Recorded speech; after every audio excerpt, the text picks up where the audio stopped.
narrating or describing a related account from one's life experience. Let's discuss this activity in this video. Before discussing the activity, let's understand these two terms, narration and description. Narration का मतलब है कहानी कहना या किसी घटना के बारे में बताना जो स्पीकर ने एक्सपीरियंस की है. Narration refers to telling a story or recounting an event, usually something that happened to the speaker. And description focuses on portraying people, places or events vividly using sensory details and expressive language. Description का focus होता है लोग, जगह और घटना को clearly express करना, जिसमें सेंसरी डिटेल्स और एक्सप्रेसिव लैंग्वेज का यूज करना.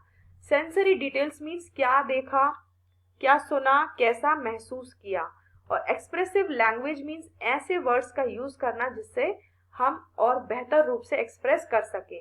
इस एक्टिविटी में स्टूडेंट्स को एनकरेज किया जाता है कि वे टेक्स्ट से रिलेटेड थीम, कैरेक्टर और इंसिडेंट्स के बारे में पर्सनल एक्सपीरियंस को शेयर करें.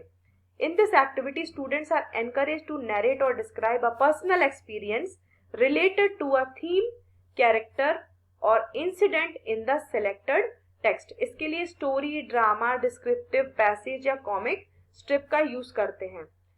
यदि स्टूडेंट्स ने कोई स्टोरी पढ़ी है तो हम उनसे कह सकते हैं कि स्टोरी से रिलेटेड कोई इंसिडेंट उनकी लाइफ में हुआ है क्या, यदि हुआ है तो वो उसको नरेट करें. For example, if students red a story about helping others, they can share a time when they help someone और एक्सपीरियंस्ड काइंडनेस. यदि स्टूडेंट्स ने दूसरों की मदद से रिलेटेड कोई कहानी पढ़ी है तो हम उनसे कह सकते हैं कि आपने किसी की मदद की है, यदि की है तो आपको कैसा महसूस हुआ. इसके कई ऑब्जेक्टिव्स हैं इस एक्टिविटी के. सबसे पहला ऑब्जेक्टिव है to connect personal experiences with literary और टेक्सचुअल थीम्स, कि जो भी टेक्स्ट वो पढ़ रहे हैं उससे उनके पर्सनल एक्सपीरियंसेस को कनेक्ट करना. इससे ओरल कम्युनिकेशन और कॉन्फिडेंस इंप्रूव होगा. यही इसका सेकेंड ऑब्जेक्टिव है, to improve oral communication and confidence in public speaking. Third is to develop empathy, reflection and emotional expression. उनके अंदर समानुभूति डेवलप करना, मतलब दूसरे कैसा फील करते हैं वो एबिलिटी डेवलप करना. रिफ्लेक्शन मतलब चिंतन योग्यता, ताकि वो जो भी इवेंट्स हो रहे हैं उनके बारे में वो गहराई से सोच सके.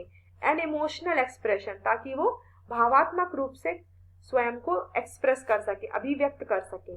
Next is to strengthen language fluency, vocabulary and sentence organisation. जब वो अपने एक्सपीरियंसेस को शेयर करेंगे तो उनकी लैंग्वेज फ्लुएंसी स्ट्रेंथन होगी, वोकैबुलरी एनहांस होगी, मीन्स जो शब्दकोश है उनके मन में वो बढ़ेगा, और उनका सेंटेंस ऑर्गेनाइजेशन प्रॉपर होगा. It will also promote active listening and group interaction. वे सक्रिय रूप से सुन सकेंगे और ग्रुप में पार्टिसिपेट कर सकेंगे या समूह में अंतःक्रिया कर सकेंगे. तो आइए जानते हैं किस तरह के टेक्स्ट को हमें चुनना चाहिए इस एक्टिविटी के लिए. हम स्टोरी या फिक्शन के चैप्टर्स को चूज कर सकते हैं, ड्रामेटिक इंसिडेंट्स को चूज कर सकते हैं, डिस्क्रिप्टिव अकाउंट्स को सिलेक्ट कर सकते हैं या फिर कॉमिक स्ट्रिप स्टोरीज को सिलेक्ट कर सकते हैं. आइए जानते हैं इस एक्टिविटी के स्टेप्स क्या हैं, मेथड्स या प्रोसेस क्या है. फर्स्ट इज प्री रीडिंग और इंट्रोडक्शन.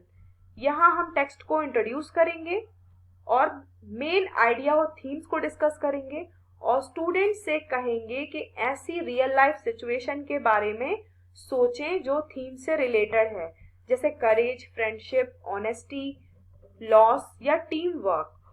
नेक्स्ट स्टेप है reading and discussion.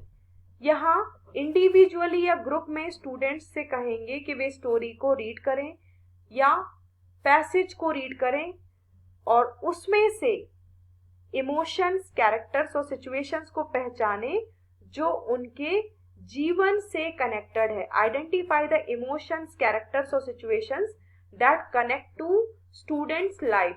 Third step है इंडिविजुअल प्रिपरेशन. यहाँ हम उनको कुछ समय देंगे ताकि वो पर्सनल एक्सपीरियंस को चुन सकें जो टेक्स्ट से रिलेटेड है. And they will plan the narration using guiding questions. कुछ प्रश्नों के आधार पर जो वो बोलने वाले हैं उसको प्लान करेंगे। जैसे क्या हुआ, कहाँ हुआ, कैसे हुआ और कौन कौन इन्वॉल्व था और उन्होंने कैसा महसूस किया या उससे क्या सीखा। फोर्थ स्टेप है नरेशन और डिस्क्रिप्शन इन स्मॉल ग्रुप्स। अब हम उनसे कहेंगे कि वो टर्न बाय टर्न या वन बाय वन आए और अपने एक्सपीरियंसेस को शेयर करें। They can also share in small groups. Students take turns narrating their experiences in a supportive small groups, और जो बाकी के ग्रुप मेंबर्स हैं वो उनको एक्टिवली सुनेंगे और क्वेश्चंस भी पूछेंगे। फिफ्थ स्टेप है reflection and sharing. Group members discuss common themes और लेसन्स। जो ग्रुप मेंबर्स हैं वो कॉमन थीम्स या लेसन के बारे में डिस्कस करेंगे and teachers will guide there reflection on language use, clarity and emotional expression.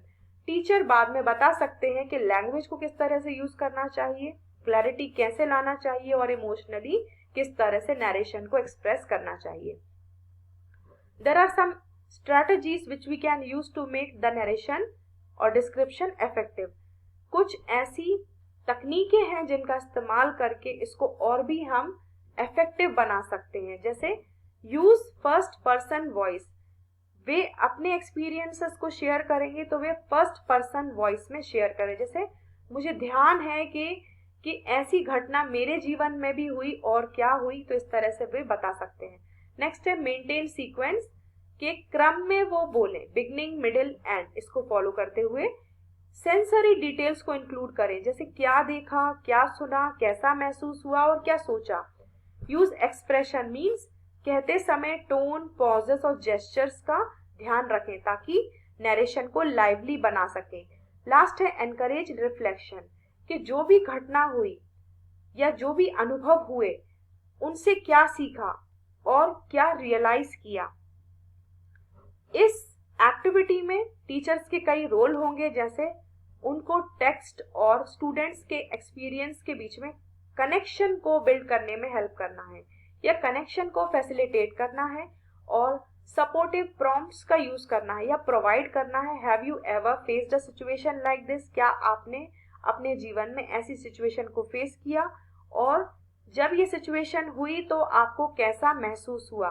और इन this activity teachers should encourage respectful listening and appreciation for each story. जो भी बच्चे स्टोरीज कहेंगे उसमें रेस्पेक्टफुल लिसनिंग को मेंटेन करना है और उनको अप्रिशिएट करना है, और स्टूडेंट्स को क्लैरिटी, ऑर्गेनाइजेशन और एक्सप्रेशन के लिए कंस्ट्रक्टिव फीडबैक प्रोवाइड करना है। ये एक्टिविटी बहुत ही यूजफुल है, सिग्निफिकेंट है, क्योंकि इससे लैंग्वेज और कम्युनिकेशन कॉम्पिटेंस डेवलप होगा, सेल्फ एक्सप्रेशन और कॉन्फिडेंस एनकरेज होगा, इमोशनल इंटेलिजेंस और एम्पैथी डेवलप होगी, और ये एकेडमिक लर्निंग को रियल लाइफ कंटेक्स्ट से कनेक्ट करने में भी हेल्पफुल है, और ये कोलैबोरेटिव और पार्टिसिपेटरी लर्निंग को प्रमोट करती है। Thank you so much.